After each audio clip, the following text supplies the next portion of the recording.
the cold hard truth, guys. It's hard to hear sometimes, but it is worth it to hear it, understand it, live it, process it, and abide by it. Basically, truth of the matter is, you're gonna have more hard times in life than you're gonna have happy times. What I mean by that is, whatever you perceive as happiness and joy are going to be here and there and fleeting. Most of the time, you're going to be working on a project, whatever the project is. Like, let's say it's getting in shape, and you're starting from, you're flabby, you're fat, out of shape, and unhealthy, and you're trying to get to better shape. Not necessarily, ripped abs and everything, but just in better shape, right? Like, not athletic. Maybe you want to be athletic. Maybe you want to go to absolutely, horribly out of shape to, tip-top excellent shape, right? That's a mountain to climb. So even when you get done with one workout, right? You get done with a workout, you'll feel good that you did the workout, without a doubt, right? And we've all been there. You finish a workout, you're like, damn, like, that was hard, but I'm so glad I went, and then you're happy that you went, and you can go and enjoy the rest of your day. But then what is enjoying the rest of your day, right? If you were unfit, unhealthy, you were living bad habits, you were eating whatever you want, cakes, pies, ice cream, in excess, drinking alcohol, doing all kinds of shit, and now you got to change your life, right? Now you just cold turkey, stopped, woke up the next day, said, I'm changing my life, January 1st, and you started on a whole new program, right? Well, you get done with the gym, and you're still wanting those other things. You're still wanting the bad habits. So you're not enjoying, you get done with the workout, and you're like, damn, I wish I could go have a crisp beer now. Well, you can't really do that because you're on a new path. So it's going to take a while for your entire mainframe to catch on to this new way of life, and you actually start enjoying it, and you actually start liking the lifestyle. But that takes a long time, maybe even years. And you get done with your workout, and you leave the gym, and you're like, damn, well, I'm glad I'm done with that. But then that starts to get old, and then it becomes routine. So then what happens? The joy is gone, and the excitement of the new thing is gone. And now what is it? It just turns into just work. And that's, like, I love what I do, right? But, I just got done with the gym. It is 7:30 in the morning.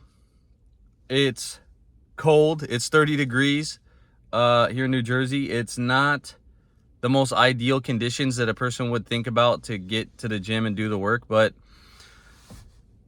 guess what? My workout in the morning is done, and I'll probably go do some more exercising later on in the day. But right now I got to get to work. So, how fun is that? Well, it is fun because I like what I do, right? But it's still work, and there's joy in the work for me, right? But some people need to develop that joy for their work, and that's the truth, right? Like,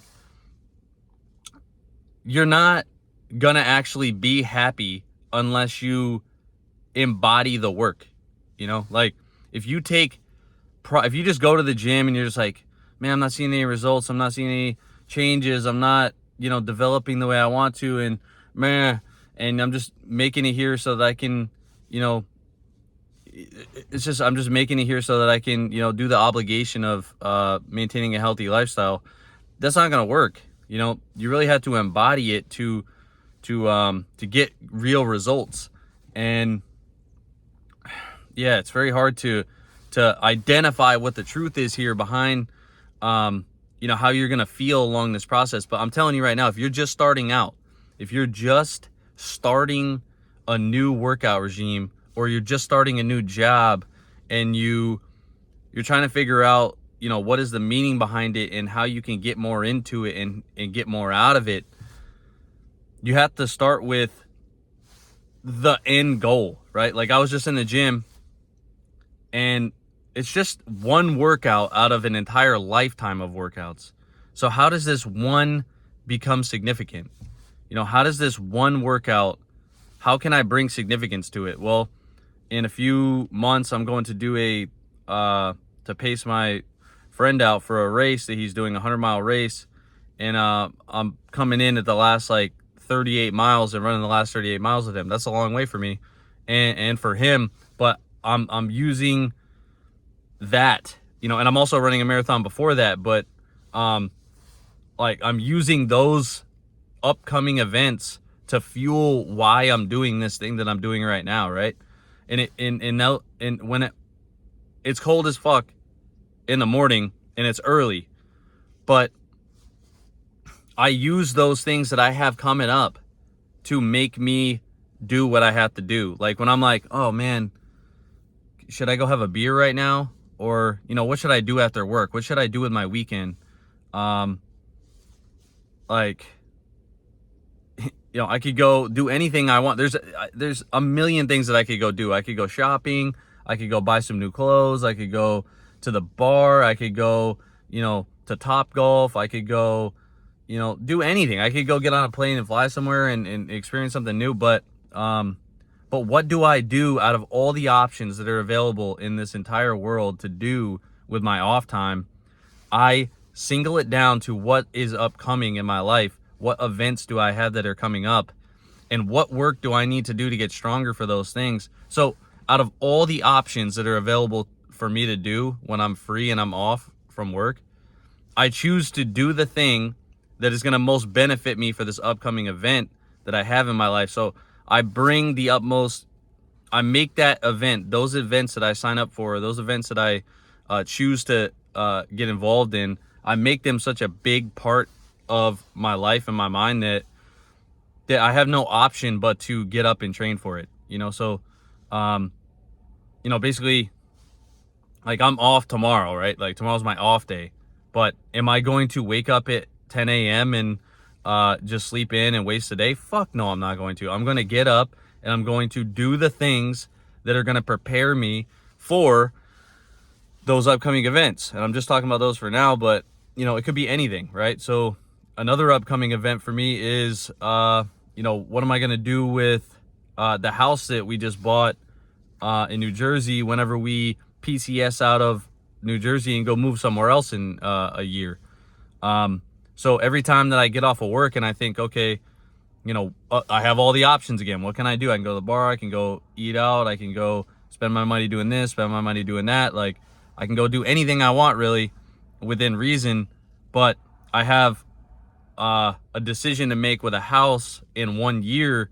So there are some projects that I want to accomplish in that year with the house. So what do I have to do in order to get those projects done in 1 year? I have to get off of work and then go work on those projects so that I can eventually be sitting on a property in a house in a year from now where I can make a decision. Do I rent it? Do I sell it? I have options, right? But if I don't do anything to it, if I just let it sit and don't do any projects and I don't improve it, then it's going to be worth the same that I bought it for, or, maybe a little bit more or maybe less. But if I do projects to it and I improve it, then guess what? It's going to be worth that much more. And the same thing goes with your body, right? When you wake up in the morning, you have decisions to make. You have all these things that you could possibly do with your day and with your life, but you have to decide on what is going to get you to your desired outcome, right? If your desired outcome is to be in shape, then the most beneficial option would be to do something athletic for an hour or two of your day, right? It could be walking, could be running, could be hitting the gym, it could be doing CrossFit, whatever the hell it is, hiking, biking. But if you don't make it part of your day, then that is a project that is going to go unfinished and untouched. So if you work for 8 hours a day and you have to be to work at 8 o'clock, I'm with you. We all know that if you have to be to work at 7:30 and you're going to be there a little bit early so you can look good and present yourself properly, then in order to actually do all that, that if you live 15 minutes away from the gym like I do, then All right, it takes me 15 minutes to get to, I have to be to work at 7:30. So I have to be changed out, shaved, teeth brushed, dressed, everything, looking good at 7:15, right? If I got to be to work at 7:30, I have to be there, looking good, 7:15, drink some coffee, be ready to go. So if I'm going to work out for 1 hour, you really want to be done at 7. So I have to leave my house at 5:15 so that I can get to the gym at 6 so that I can work out till 7, and then I have 15 minutes to get ready and then be ready at 7:15. That's the way my mind works, right? So you have to plan. You can't just like wake up at fucking, you got to be to work at 7:30. You can't just wake up at, 6:30 and scrounge out of bed and get to the gym and then you have 15 minutes to work out. It's not going to work that way, right? You're not going to get in shape. So that's the truth that I'm talking about is in order to get in shape, it's not much happiness going on, right? It's not much joy. It's a lot more dedicated planning and work that goes into it than a lot of people think about. Like, a lot of people live a considerable distance from the gym, and like you gotta get up, get going, get dressed, stretch out real quick, drink some coffee or something, do your morning routine, get to the gym. Like, it takes a lot of fucking energy. So a lot of people got to get up at 4:30, even earlier, to get to the gym before they get to work. And when you see someone who's in shape, give them props because they really worked for it. They really did. And that's the truth. Like, really, more happiness is going to come in short bursts. Like when you achieve something, when I get done with a race that I'm looking forward to or an event that I'm looking forward to and I finish it, I get to, be in a little bliss for a moment. But that's really it. It's like you don't get more than a couple of moments of happiness here and there in your lifetime. But and the bigger the achievement, the more happiness that comes with it, and the more joy. But then it goes away and you got to start all over again. So I've had big accomplishments in my life, and they mean almost nothing now. I mean, they're a part of my life, and I look back and I'm like, wow, that's really amazing. But if I rest on that, I'll just be that guy who just did that once, and I don't want to do that. I want to continually grow and do more things. So the truth is, you're going to have to work harder up here than you will on your body, right? Like, your physical body is not that hard to change. It changes over time, and it changes slowly, and you can't rush things or you'll get injured. But you have to change this first. You have to change the noggin first before you can really change your body. So or your bank account or any of that stuff. You really got to get this thing under control, get your priorities straight, set schedules, set deadlines, set if you have 1 hour to work out, you better make it fucking worth it. You can't go in here and just fucking do like 4 sets of 10 this, 4 sets of, no, like, you need to come in here and be fucking moving, get your ass moving, grinding, get to work, do your stuff, take care of your family, do all the things you got to do. And it's not easy. It's not easy. There's no one promising you it's going to be easy, but it is worth it. And I could talk for fucking a lifetime on this subject, but yeah, truth of the matter is, it is not going to be easy. Most of the time, it's not going to be happy, joy. It's going to be work, and scheduling and planning. But one day it will be worth it. And if you're starting from the bottom, then get to work and you'll see what I'm talking about. And that's it. I'm out.